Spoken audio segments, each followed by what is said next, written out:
Medellín de cerca presenta un recorrido por la ciudad con el suelo como punto de vista. Esta es la ciudad que se aprecia cuando se sale a caminar. No hay fotografías aéreas en este volumen. Las imágenes panorámicas se han tomado, cuando mucho, desde la terraza de algún edificio que podría pisar el lector mañana mismo si lo quiere.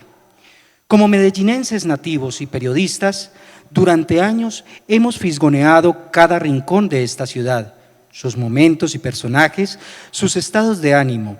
Con eso en la memoria y en la piel, hemos preparado este material con el empeño de entregar una guía, souvenir no convencional. Nos hemos resuelto a transmitir la cotidianidad, las evocaciones y el espíritu de Medellín en estas breves narraciones. Después de caminar la ciudad, visitar los lugares que destacamos, coquetear con los guayacanes, toparse con las tradiciones, probar los alimentos y la cocina, solo entonces usted nos dirá si hemos logrado nuestro empeño. Mientras eso pasa, le invitamos a disfrutar los relatos y retratos de las páginas interiores. Medellín Close Up o Medellín de cerca. Feliciano, bienvenido. Mauricio, como lee de bonito. No es solamente bonito, sino que lee bonito, Mauricio. Bien, vos que Mauricio, tiempo sin verte. Yo quiero contar por qué escogimos a Mauricio para que moderara este panel o esta presentación. No sin antes darle las gracias a ustedes por venir, por acompañarnos en este momento que le estamos entregando a la ciudad un material para que desde la trinchera expresemos lo bueno que tiene, porque estamos inundados de información que muchas veces no es la que nos conviene a nosotros, ni es toda la verdad sobre la ciudad, pero es la que las grandes plataformas de información aprovechan para generar mercado y generar ingresos. Entonces Mauricio es un gran amigo, es el jefe del fondo editorial de la Universidad EIA, es un hombre de libros, es de formación bibliotecólogo, bibliotecario, y pues también ya está terminando su maestría en lingüística, y por ahí se me escapa la otra maestría que no sé en qué fue que la hiciste, en literatura infantil. Trabajó mucho tiempo con Taller de Letras, que es una fundación pues que ha sido promotora de la lectura de los libros aquí en el país, en la ciudad, y también con la Fundación de Bancolombia y todos estos proyectos para el fomento de la lectura. Yo me acuerdo mucho que se veía el biblioburro y se veíamos la propaganda de televisión del biblioburro, y me imagino. Entonces Mauricio era uno de los que mejor chancleteaba al burro del biblioburro. Bueno, Feliciano, pero a ver, no estábamos aquí para hablar de mí, vamos a hablar de tu libro, que entre otras cosas, hablar de un libro de Medellín, que tanto se ha hablado de Medellín y en los últimos años, esa Medellín que tantos conocen, que tantos de aquí la conocemos y que tantos de afuera también la conocen, algunos por las cosas buenas, otros no tanto. Yo sí quisiera saber, y pues la idea es que al final el público pueda tener sus preguntas, ¿qué hace única Medellín? Antes de hablar del libro, ¿qué hace única esta ciudad? Mauro, miren, y todos pues, los amigos que estamos aquí. Ahorita está, digamos, como una estrategia fuerte del gobierno nacional, la economía naranja, y pues es algo en lo que se cree en el país en este momento, en este gobierno, como un motor de la economía, ¿cierto? Es decir, ¿qué es esa economía naranja? Nada más ayer terminó una cumbre de economía naranja, 2 días en Medellín, con líderes de todo el mundo. Y la economía naranja lo que apunta es a generar valor económico a partir de las particularidades culturales, patrimoniales, históricas de los territorios, ¿sí? Cómo es esas particularidades, esas tradiciones generan valor económico, ¿cierto? Porque cuando vas a un territorio lo que quieres encontrar es lo que está ahí y que no está en ningún otro lugar del mundo, sino solamente ahí, ¿sí? Entonces, en Medellín hay muchas cosas que nos hacen únicos y son muchas veces cosas corrientes. Este libro se hizo con ojos de periodista, obviamente, Fueron años, más de 4 años aquí, caminando esta ciudad de oriente a occidente y de norte a sur. Todos los barrios, todos los rincones nos tocó conocerlos con el periodismo. Y uno va sintiendo, como decía en esa reseña que acabas de leer, las evocaciones y el espíritu de Medellín, cómo huele Medellín en ciertos lugares, el ánimo de la gente, ¿sí? Todo eso. Uno se va impregnando de eso. Y muchas de esas cosas corrientes que no valoramos porque son corrientes, son del día a día, son simplemente cotidianas, una cosa más, tienen escondido un alto valor y vamos a mirar algunos ejemplos. Por ejemplo, las papas, una cosa tan sencilla, tan corriente de todos los días, las papas, y uno dirá, pero pues, sí, bueno, las papas me las como todos los días al desayuno, a la comida o en el almuerzo, y no veo como nada particular o nada extraordinario en ellas. Pero a mí me parece que las papas pueden ser incluso un símbolo de cómo se ve América Latina históricamente y que todavía se ve y cómo todavía la ve el mundo, ¿cierto?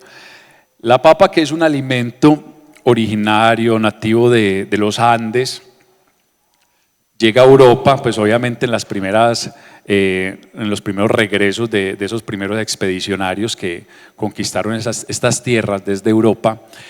La llevaron en principio porque les parecía una planta ornamental muy bella, de flor morada. Entonces se la llevan los europeos de regreso al viejo continente y permanece por unos años así, como una planta simplemente ornamental.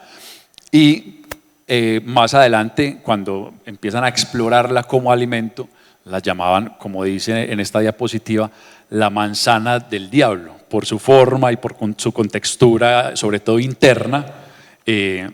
La asociaron con una manzana, pero una manzana insípida, agria, una manzana como para el diablo. ¿Sí? Más adelante, en el siglo XVII, por causa y por ocasión de muchas guerras en Europa, los cultivos que tenían de papas, que podían reproducirse con cierta rapidez, les permitió salvarse de una hambruna tremenda, porque además en ese momento ya otros cultivos, el trigo y todo eso, estaban realmente afectados, pues porque la acción de los bandos era ese, vaya quémele el trigo a aquel para poderlo debilitar y poderlo atacar mejor. En ese momento la papa pasó de ser la manzana del diablo a ser el tesoro de los Andes para los europeos. Y hoy en día es un alimento básico en la canasta familiar de los 5 continentes. Es decir, América y Suramérica, desde el sur, hemos sido despensa del mundo y hoy en día el mundo le debe a América Latina y a Suramérica más bien como territorio buena parte de la seguridad alimentaria. Mientras vos hablabas de las papas, yo me hice agua aquí con el tarrito. Muy bien. Feliciano, obviamente vos lo retratás aquí en tu libro. Ahorita hablamos un poco de la bandeja paisa también, que por aquí tenemos uno de los fotógrafos, William. Lo saludamos y William es el pintor de la bandeja paisa del fotografía. Libro. William, Perdón, pintura. Es que usted dice que es una foto y casi todo el mundo cree que es una foto. Parece una fotografía intervenida, pero es una pintura, ¿no? Es una pintura. Ya ustedes mirarán más detalladamente. Pero enseñémosla a todos. Esto es no sé si la tienes allá. Es una pintura hiperrealista hecha con lápices de color. Esa es la técnica de William Cardona. Es increíble. Mucha gente la admira, es de lo que más admira la gente cuando vea el libro. Genial. Bueno, Feliciano, hay muchas maneras de recorrer a Medellín. Y los que somos de alguna manera gomosos por la ciudad, yo creería que en toda ciudad debería tener sus propios gomosos. Y los que somos gomosos por la ciudad, algunos la miramos desde su arquitectura, desde su historia. Medellín en particular tiene una historia, digamos, no estamos hablando de esa historia que todos conocemos, hablamos de la historia arquitectónica de la ciudad, de una historia que se quedó, digamos, en un pasado y en un recuerdo de fotografías, desafortunadamente. y como ciudad ecléptica ha ido reconstruyendo la ciudad, a veces pasando por encima de sus joyas arquitectónicas. Hablamos del Teatro Junín, Hotel Europa y muchas de las construcciones, el Teatro Bolívar también, muchas de las construcciones que tiene Medellín. ¿Vos desde dónde recorriste la ciudad para escribir este libro? En lo arquitectónico, Mauro, pues ahí lo conectamos con lo que hablábamos ahorita del patrimonio. ¿Qué tal? Mire, y adelantémonos entonces un poco en algo para usarlo como ejemplo. Y utilicemos esta diapositiva como ejemplo en la que estamos viendo, no para evadir la pregunta, tranquilo, que simplemente va a ser un punto de partida. Ahí estamos viendo los riegos y los baños esotéricos que se utilizan tradicionalmente aquí, el amansaguapos, el miel de amor, y mucha gente deposita unas buenas dosis de fe en ellos para cambiar pues su suerte amorosa. Disculpa, pero es que esa es parte también de tu recorrido. Pues, ¿en qué habíamos quedado, Mauricio? No nos vayamos a la parte íntima y privada, dejémoslo en el ámbito general. El amansaguapos y el miel de amor y todos estos baños, extractos y riegos dan cuenta del mestizaje cultural que nosotros tenemos, que es valioso y del cual no nos podemos avergonzar y nunca desdeñar, sino encontrar en eso un gran valor. Es tan curioso que estos elementos que son más traídos de las creencias aborígenes indígenas y de su mezcla también con mezclas africanas, se encuentran en mayor medida alrededor de las iglesias más tradicionales de Medellín. Cuando uno sale de la Veracruz, cuando uno sale de la San José, cuando uno sale de la Candelaria y de Villanueva, en Villanueva, que es el antiguo, el arzobispado de la ciudad, allá es donde encuentra uno a granel estos productos. Y la señora que tiene el corazón de Jesús en su casa y a María Auxiliadora también tiene el baño de ruda y la penca sábila al revés y toda esta cantidad de elementos que refuerzan sus otras fes, si se pudiera decir de esa manera. ¿Cierto? Entonces, cuando me preguntabas el tema de la arquitectura y cómo se recorre a Medellín, cuando acá en Medellín salimos a caminar y nos damos cuenta que como que todo es de 1950 para acá, como que todo lo que se construyó antes de 1950 no existió nunca, se perdió, está en Prado Centro abandonado, tirado en el viejo baúl de las cosas que no se quieren recordar, pareciera. Yo creería que Prado Centro, que es lo que todavía conserva el valor patrimonial de la arquitectura antes del periodo moderno que conocemos hoy, debería ser un lugar de encuentro permanente entre los mismos naturales de acá. O sea, nosotros los viernes, los sábados deberíamos pegar para Prado Centro a tomarnos un café, a comernos una torta, a tomarnos unos aguardientes en Prado Centro. Pero obviamente eso requiere también un montaje y una articulación, digamos, con la institucionalidad de la alcaldía y otras instituciones para realmente garantizar la seguridad y la cantidad de ingredientes que se requieren para que esa actividad sea frecuente. De esa manera también los visitantes de otras ciudades y países empezarían a hacer lo que ya nosotros hacemos y que es habitual. Pero Prado Centro debería ser eso, ¿cierto? Un lugar de mucho más protagonismo en la ciudad. Vos aquí en este libro hablas de las luces de Medellín, no de las sombras, ¿cierto? ¿Qué es lo que más rescatás en tu libro acerca de lo positivo de Medellín? Mauro, sí.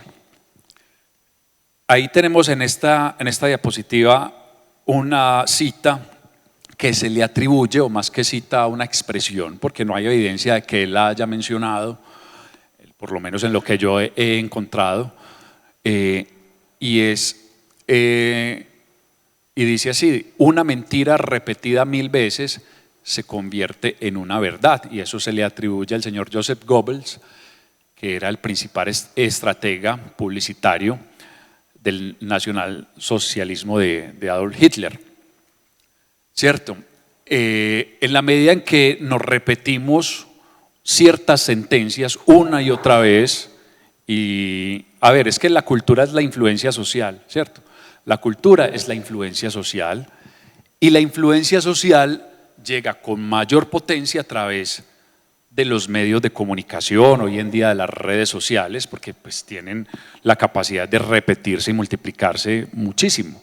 Entonces, lo que está presente, y más allá de presente, lo que es permanente, constante en los medios de comunicación, en estas plataformas de influencia, se convierte en una verdad aparente, porque se repiten 1000 veces o más, millones de veces. Entonces, esos preconceptos que se han desarrollado tanto, y que incluso nosotros empezamos a creerlos, sí, que la sociedad antioqueña es una sociedad mafiosa, que Medellín es una sociedad mafiosa. En el artículo que sacó sobre este libro, el periódico El Tiempo, el único comentario de los lectores decía que esta era la narcoguía de la narcociudad y sus narcocalles. Entonces fíjense tan posicionado que está eso en las mentalidades, no porque sea cierto, no porque sea una verdad, sino porque es una mentira repetida miles de veces, ¿sí? Porque si nosotros nos vamos a escudriñar realmente lo que ha hecho de Medellín lo que es hoy Medellín, porque es que Medellín es como la canción de Piero, del querido Diego, nació con el siglo. Medellín nació con el siglo XX. Antes del siglo XX Medellín era un pueblo más de menos de 100.000 habitantes. Pero, muy bien, pero ¿por qué se queda la imagen, esa última imagen, y no la imagen de Horizontes, ¿cierto? Mostrando esas montañas, cuando ha tenido más tradición eso, y esto apenas ha tenido los últimos 30, 40 años. Por eso, Mauro, porque mi tema de la mafia y del cartel de Medellín, de los 80s y de los 90s,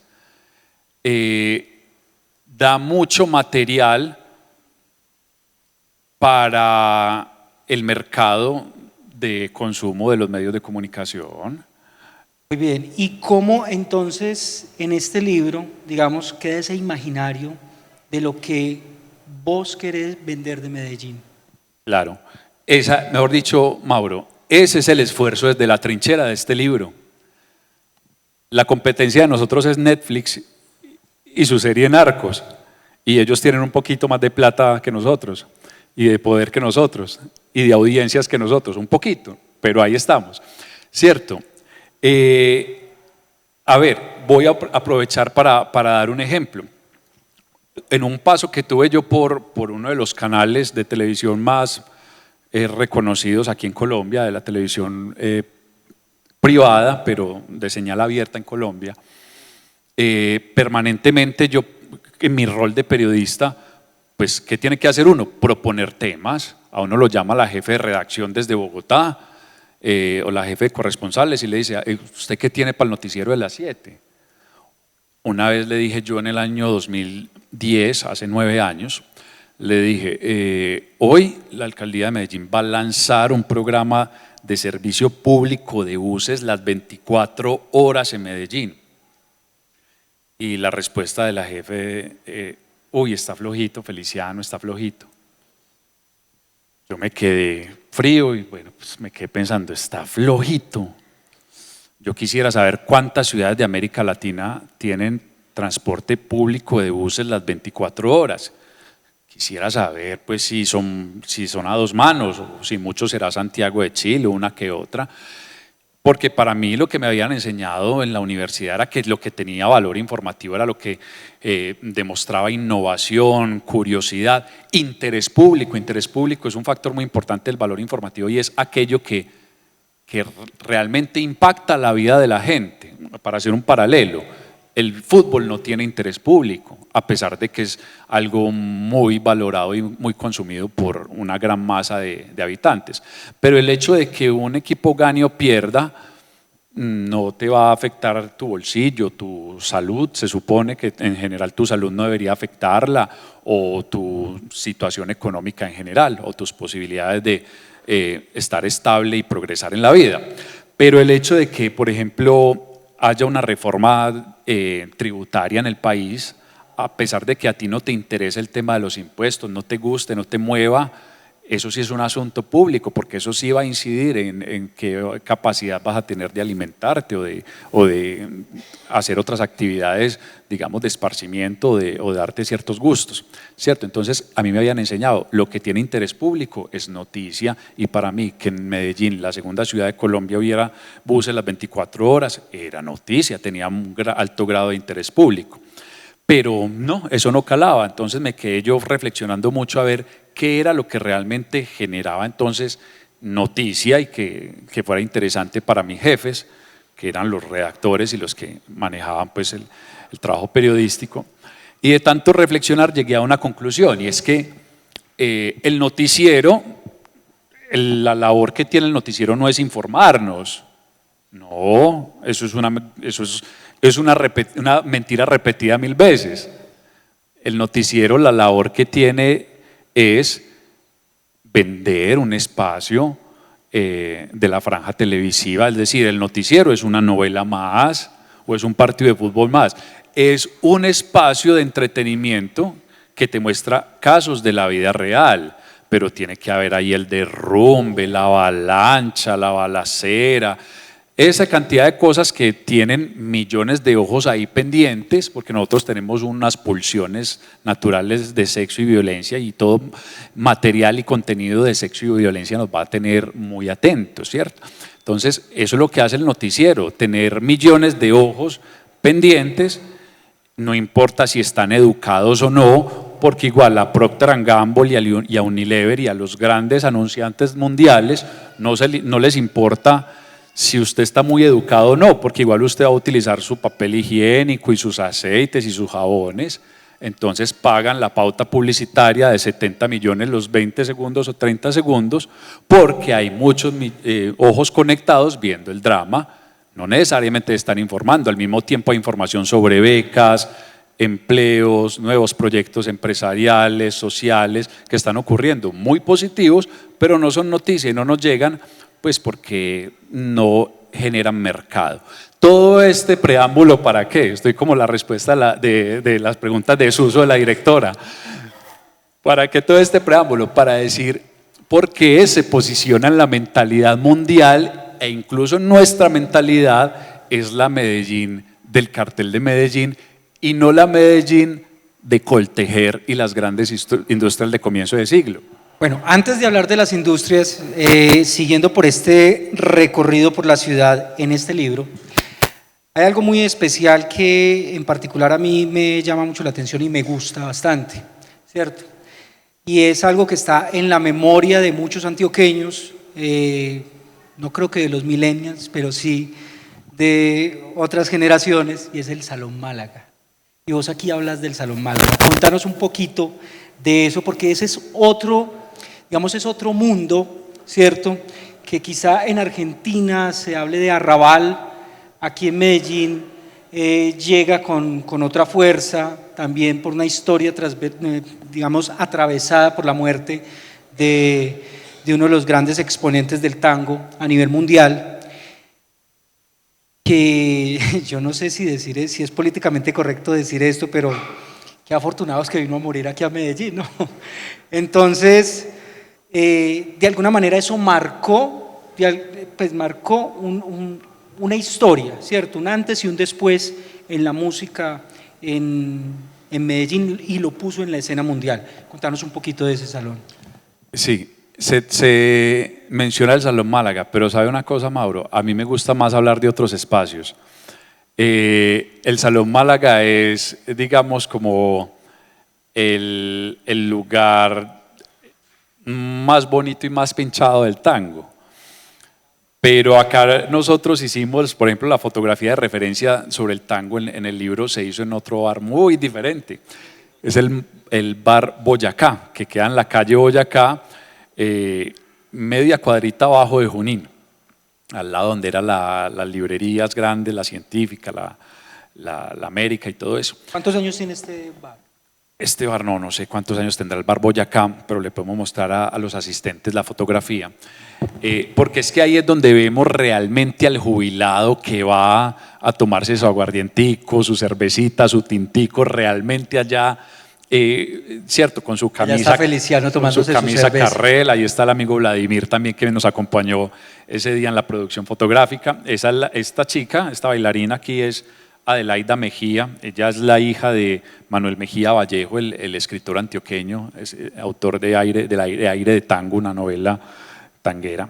Y sí, en Medellín el tango es eso, es algo también curioso que Medellín se haya vuelto una de las capitales mundiales del tango, la gente no se lo explica, pero cómo si estén a más de 7.000 kilómetros de distancia de donde se originó el tango, que es el Río de la Plata. ¿Cómo así que Medellín es una capital mundial del tango? Pues sí, señor. Cuando murió Gardel en Medellín, se generó, para poner un paralelo, lo que ocurrió aquí hace un par de años con la tragedia del equipo chapecoense de fútbol. Aquí nadie sabía quién era el chapecoense. No teníamos ni idea que existía un equipo chapecoense.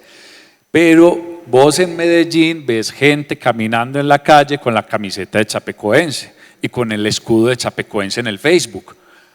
Hubo un efecto chapecoense, la gente se solidarizó con este club y lo mismo pasó en su momento con la muerte de Gardel. La gente se impresionó y le tomó mayor afición al tango al punto de que pues, los bares y la vida bohemia de Guayaquil en su momento eran, digamos, derivados del tango. Hay otro hito en la ciudad que es Junín, ¿cierto? Cuando hablamos de juninear o cuando hablamos del famoso poncherazo, que los papás de nosotros hablaban de eso, pues a nosotros no nos tocó, pero a nuestros papás sí. Y por ahí se han publicado en Facebook muchas de las fotos de esos poncherazos. Contanos un poquito de ese Junín que creo que todavía se mantiene un poco. Se mantiene un poco y ahorita le están dando una recuperación muy importante. Pues Pilar Velilla, que pues hay que nombrarla con nombre de pila a ella, pues ha hecho un esfuerzo plausible por recuperar el centro de Medellín y específicamente Junín, nuevamente con unos letreros menos invasivos. Antes había una contaminación visual aterradora en Junín, ya uno va a ver que los letreros son unas letras pues más a la escala del hombre, como decían los griegos en sus construcciones pues magníficas, y sobre todo lo decía el escultor Rodrigo Arenas Betancourt, que una leyenda que me decía la esposa de ella, no sé si será verdad, es que alguna vez le preguntaron a García Márquez, ¿usted qué autor colombiano admira? Y que García Márquez respondió, escritor colombiano que yo admire, Rodrigo Arenas Betancourt, cuando era un gran escultor y un gran pintor, pero un gran escultor, perdón, un gran escultor. Pero él en uno de sus textos magníficos describe eso, que ver el Partenón es ver esas construcciones hechas a la escala del hombre griego, ¿cierto? Que engrandecían la figura del hombre griego. Entonces ya eso es uno de los aspectos bonitos de Junín ahorita, y es otra vez los avisos comerciales como más a la escala del hombre y como eso muchas otras cosas. Y más que Junín es lo que es la villa en sí, porque obviamente Junín era el pasaje del lujo en su momento de una sociedad que en los primeros años o en los últimos años del siglo XIX, es decir, 1880 más o menos, cuando ¿cierto? Ya Medellín sobresalía como un pueblo muy distinto, con una vocación comercial muy fuerte del café y del oro, entonces la ciudad estaba estratificada más o menos así y el eje era la Santa Elena, o sea, la quebrada Santa Elena. Entonces se decía, arriba está la toma, que le dicen la toma porque era la boca toma del acueducto de ese momento, que era un barrio bullicioso, de talleres, de carpintería, ¿cierto? Belicoso, lo llamaban en su momento, belicoso. Más abajo, Quebrada del Medio, eso era Quebrada Arriba. Quebrada del Medio era lo que hoy conocemos el paseo de la playa, o sea, eso, del teatro del Pablo Tobón hasta Junín, la playa, ¿cierto? Esa era Quebrada del Medio y esas eran las casas de lujo de la ciudad. por ahí pasó el primer carro de lujo, bajo por la playa, ¿cierto? Y ya de Junín para abajo seguían otras casitas más o menos en lo que ahorita es San Benito, que también era un sector importante y de casas y de habitaciones lujosas. Y ya lo que quedaba bajando hacia la desembocadura a la Urrá, o sea, al río, y hacia el norte era lo que hoy es más o menos como la plaza de mercado de la minorista y todo eso, eran sectores ya mucho más populares. Entonces, cuando hablamos de Junín, no hablar solamente de Junín, hablamos es de esa ciudad que ya se empezó a formar, como decíamos ahorita, con el siglo XX, a partir como los primeros años del siglo XX, aunque ya, como decíamos, a finales del XIX se empezaba a ver esa diferencia de Medellín, pero lo que nos lleva, o sea, la reflexión es, si había ese Junín con tanto lujo, ¿de dónde salió ese lujo? O sea, la pregunta es esa, porque es que Junín es interesante, es porque era un paseo de lujo, pero entonces, ¿de dónde salió ese lujo? Entonces vamos a mirar la respuesta. Acá es donde defendemos. ¿Qué realmente es Medellín? Medellín, la de los industriales que la hicieron lo que hoy es. Es que Medellín es por el fenómeno industrial tan importante que fue. ¿Quiénes la hicieron posible? Un fenómeno industrial del siglo XX, que algunos historiadores dicen, únicamente casos en América Latina de una industrialización tan vertiginosa y original se dieron en Medellín, Colombia, en Monterrey, México, en Sao Paulo, Brasil y en Buenos Aires, Argentina, no más. Eran las joyas de la industrialización del siglo XX. Y estos fueron los factores que hicieron posible esto. La economía del oro, primero que todo, es que esto es una mina, esto era una mina. Y en Medellín se concentró la comercialización del oro. Una gran vocación comercial. Como acá vivíamos tan encerrados en montañas, entonces todos vivían desesperados por salir. Es como con las muchachas y con los muchachitos que entre usted más los encierre, más desesperados son por la calle. Acá, como de vivir tan encerrados y de no ver el mundo exterior, teníamos una obsesión, pues nuestros antepasados tenían una obsesión por salir de aquí, por salir, y por eso eran contrabandistas y arrieros, sacaban lo que tuvieran, el café, el cacao, el oro, y ellos arrancaban para arriba, para la costa, y por eso la obsesión de construir un ferrocarril, por fin, para sacar sus cosas. Entonces toda esa riqueza del oro, del café, del ánimo comercial que tenía la gente, del carbón de Amagá, ojo, las minas de Amagá son fundamentales porque las calderas y toda la energía que se necesitaba en ese momento, que era vapor, los primeros años del siglo XX y los finales del siglo XIX, las máquinas funcionaban era a vapor.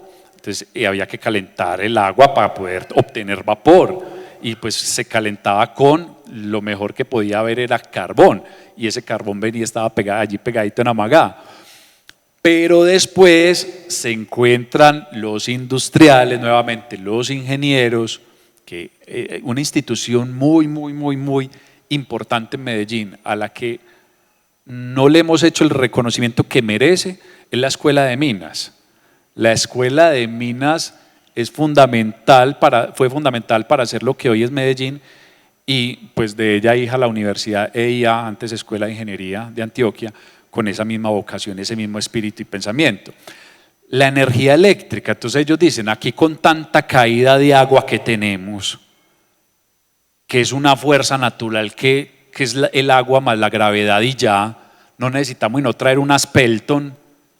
Y ellos, que no eran, pues ya esos industriales tenían esa visión de importar, o sea, ya ellos habían hecho todo el trabajo de sacar sus mercancías y decían, bueno, ya hemos vendido mucho oro, mucho café, mucho cacao, pero acá usamos ropa, aquí usamos de todo, utensilios, y lo estamos trayendo de allá, de afuera. No, más bien compremos la maquinaria para hacer las cosas aquí. Eso fue lo que se llamó en su momento la sustitución de importaciones.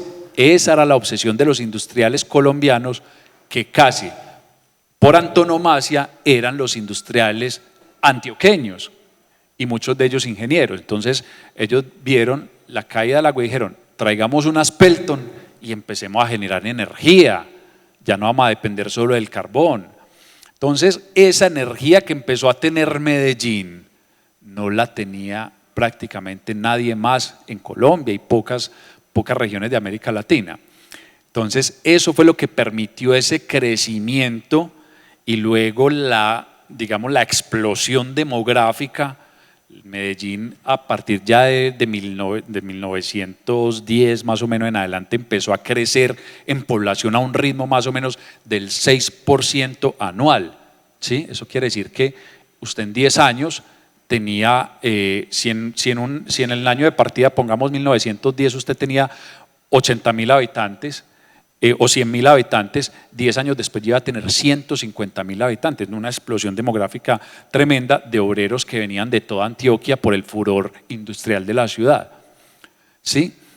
Entonces, esos son los elementos que permitieron hacer a Medellín lo que es todavía hoy, un epicentro de la producción, del lujo, una ciudad avanzada para América Latina, y pues nos quedamos con los créditos hasta ahí, los créditos para los industriales, para los comerciantes.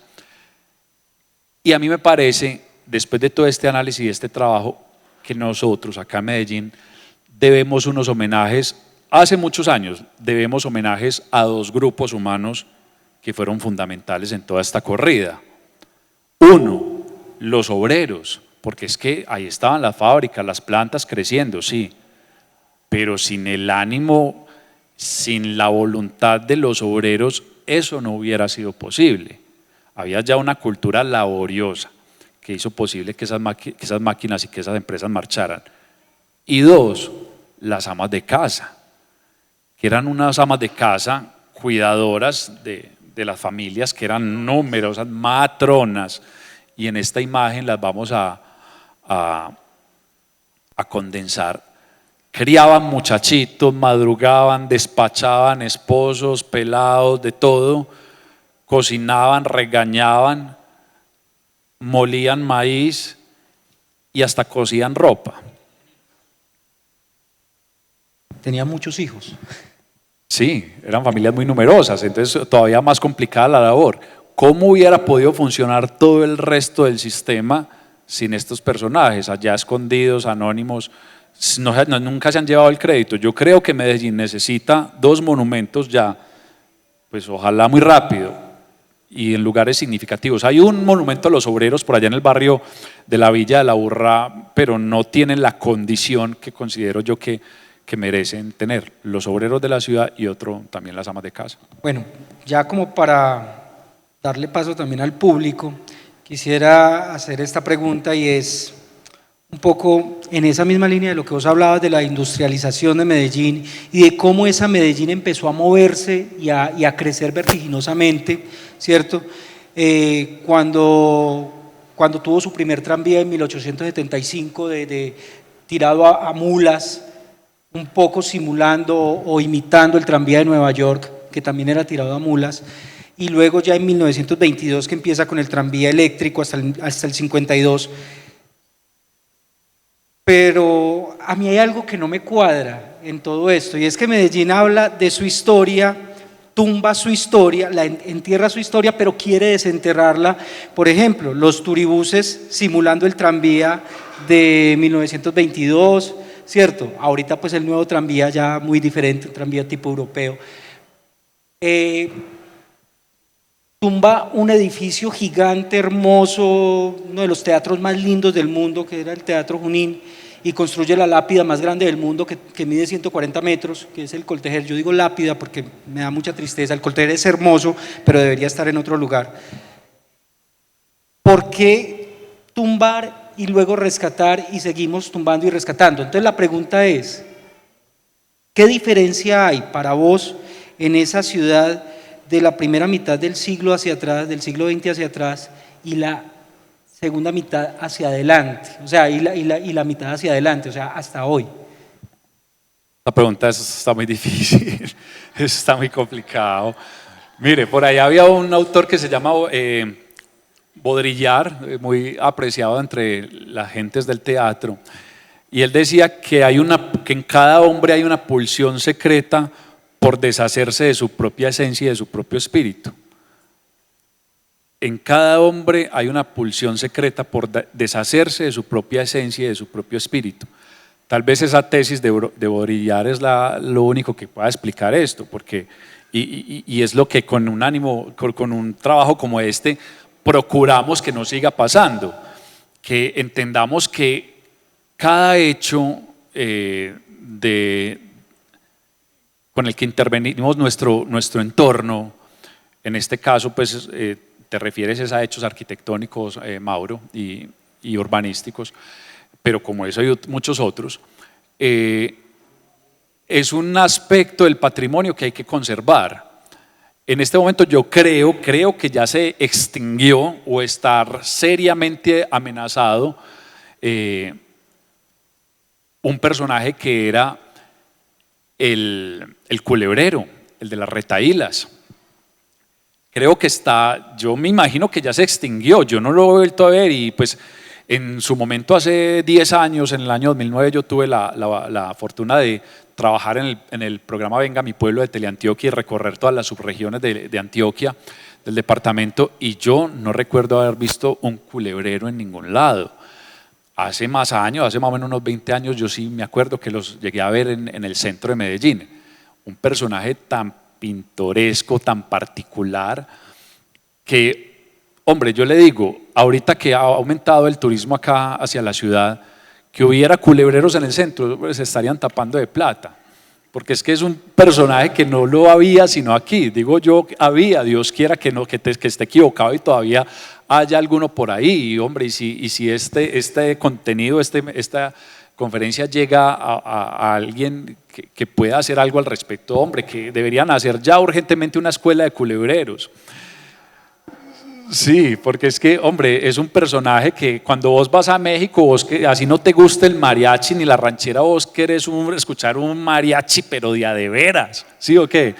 Pues si vos estuvieras en Medellín y tuvieras la ocasión de ver un culebrero y escucharle su retahíla a la señora, el caballero, si no, yo les lleva 3, ¿cierto? Con toda esa retahíla que no son capaces de hacerla a ellas, hombre, pues tendríamos una riqueza, un valor cultural.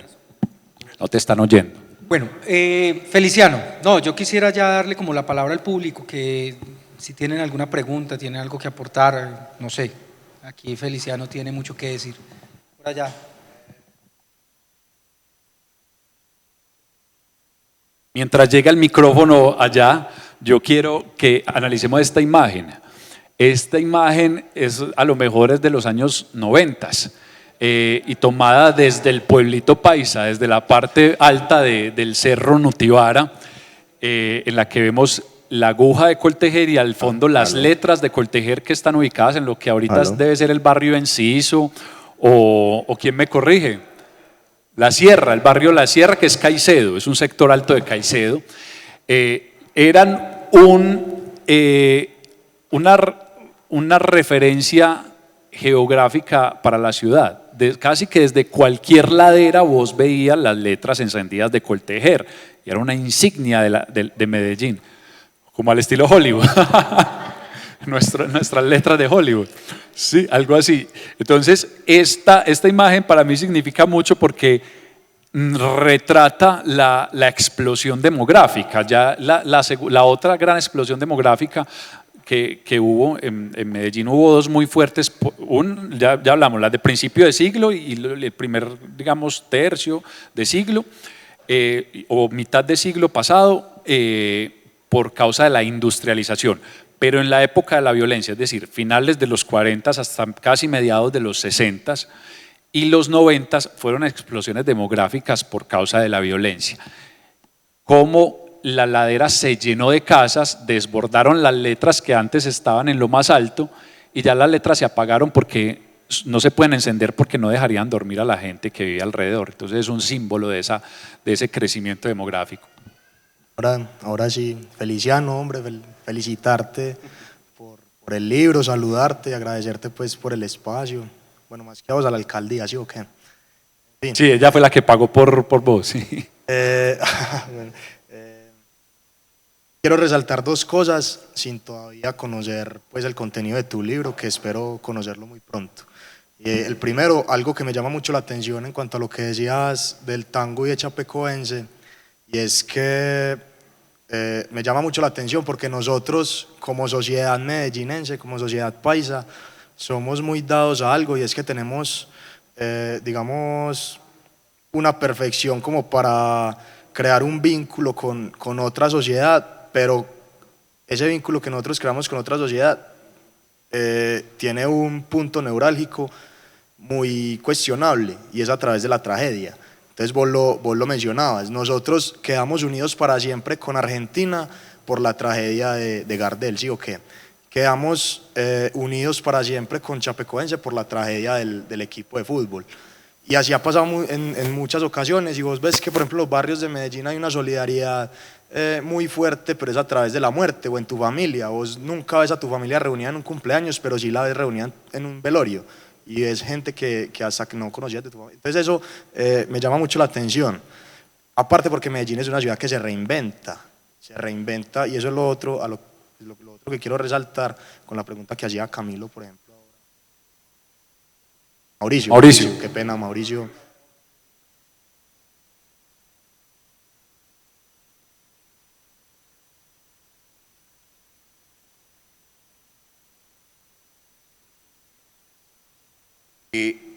Blanco y negro. El hombre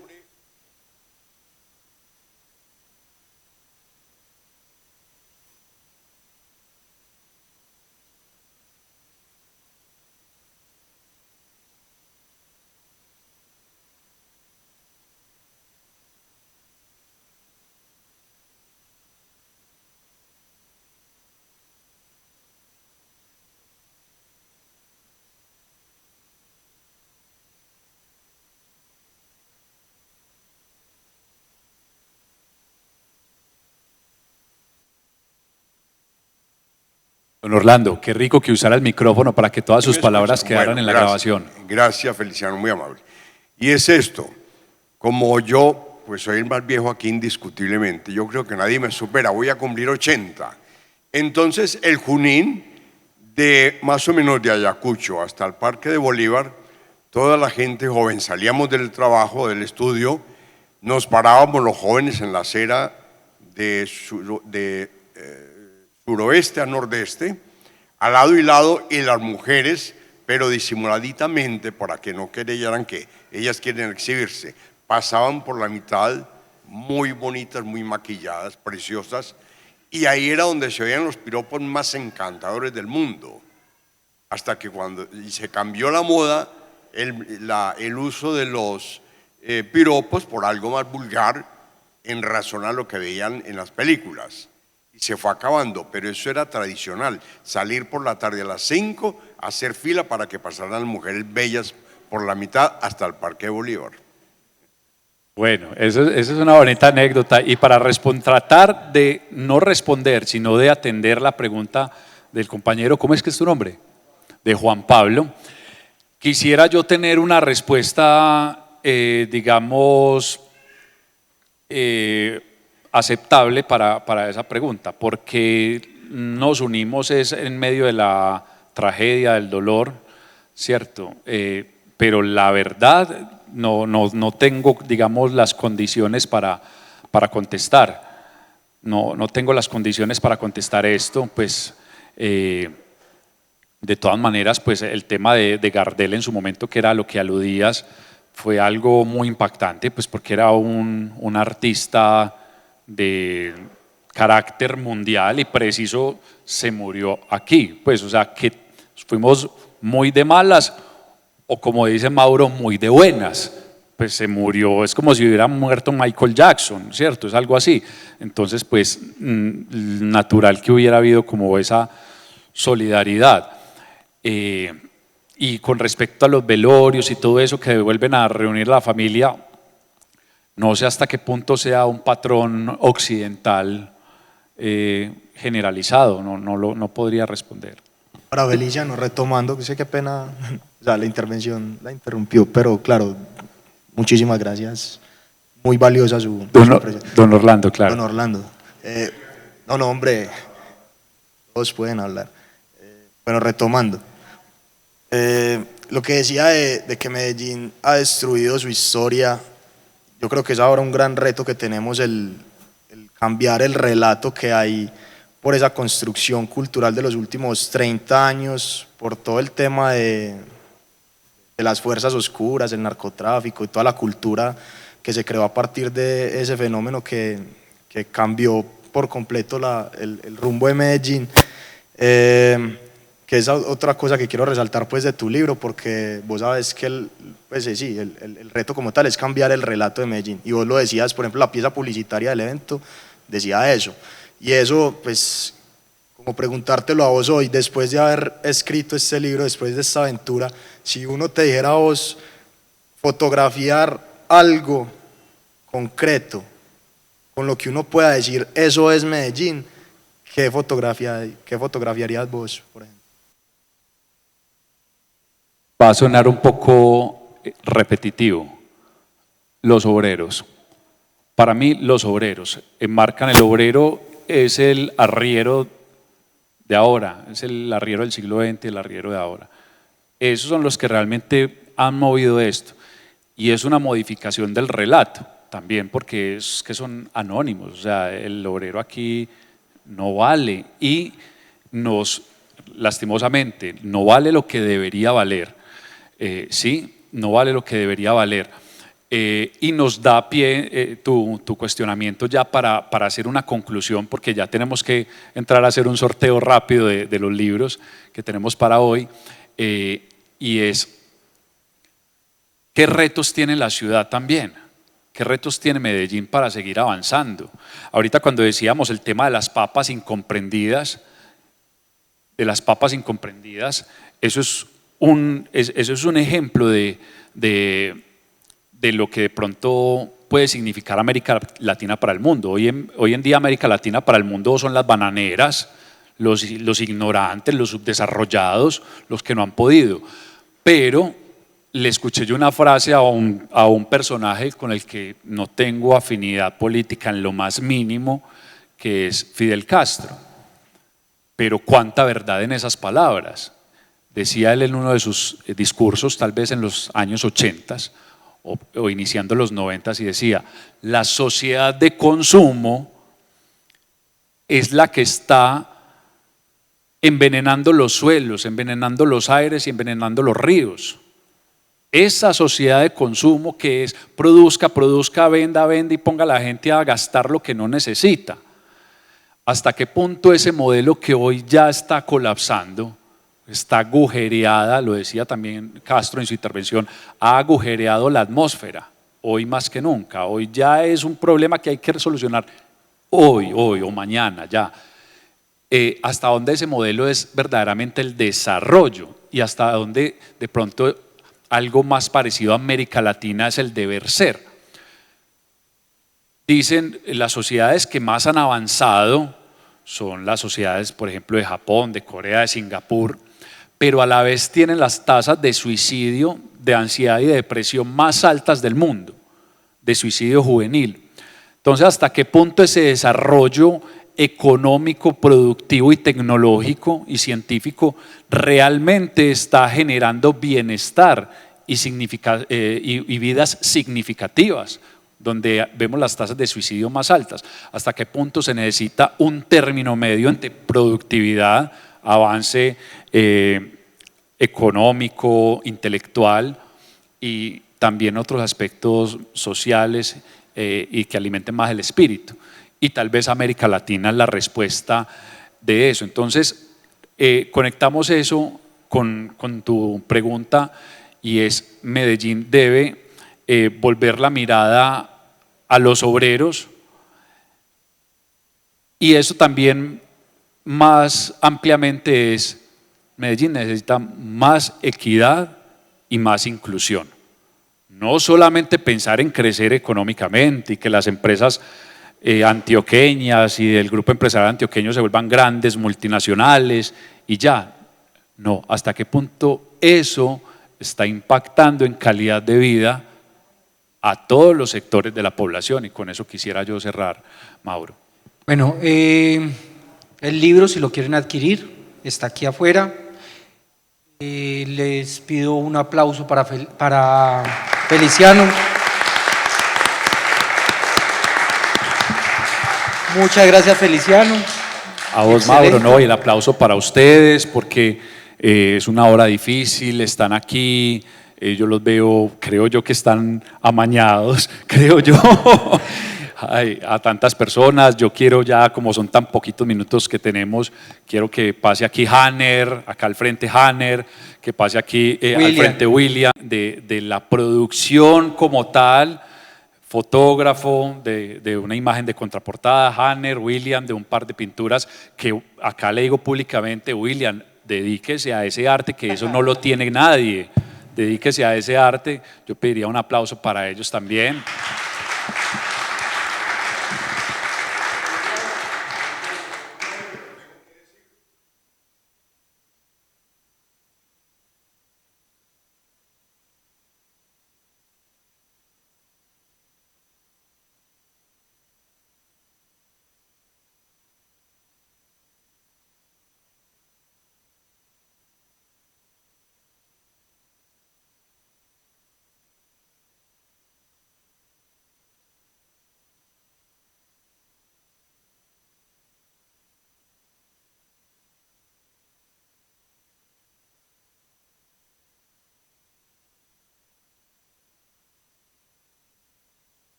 Don Orlando. Muchas gracias, don Orlando. Muchas Feliz. gracias.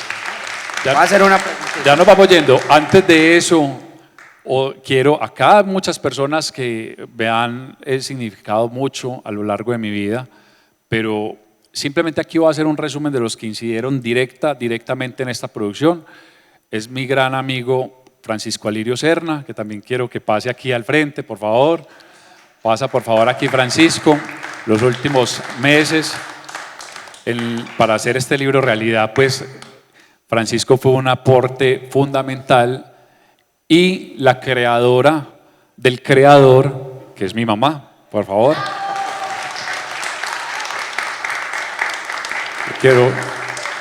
Hay muchos más amigos aquí muy buenos y muy importantes que me han dejado mucho. Está Gabriel Jaime del Colegio Guillermo Taborda, donde estudié yo mis primeros años y fui muy feliz, recibí una formación magnífica. Rubén, uno de los directores de cuando trabajé yo en la actuación y todo eso. Don Orlando Cadavid, que ya lo han escuchado, el que aprendí algunas técnicas mentales fundamentales. Está mi hermana y la princesa de mi corazón, que yo también quiero que venga, la princesa de mi corazón, que es Luciana. Ven aquí, mi amor, ven. Antes de que ya, y Juanda tiene una pregunta y ya tenemos que ir cerrando para hacer un sorteo de libros. Feli, no, es que mira, en la pieza publicitaria vos haces o lo hacen una pregunta, dice, ¿qué tenés para decir cuando se trata de proyectar la imagen positiva de la ciudad?